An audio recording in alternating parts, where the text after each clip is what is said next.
சின்ன முருகைய சிங்கார முருகைய சின்ன முருகைய சிங்கார முருகைய கொஞ்சி கொஞ்சி தமிழ் பேசும் செந்தில் வடிவேலனவ கொஞ்சி கொஞ்சி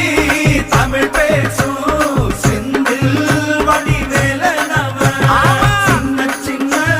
முருகைய சிங்கார முருகைய கொஞ்சி கொஞ்சி தமிழ் பேசும் செந்தில் வடிவேலனவ சுப்பிரமணிய சாமி என்பார், கார்த்திகேயன் என்பார், சுவாமிநாதன் என்பார், முக அமுதன் என்பார், பாலசுப்பிரமணியன் என்பார், கருணாகரன் என்பார், கதிர்காம கந்தன் என்பார், கதிர்வேல சுவாமி என்பார்.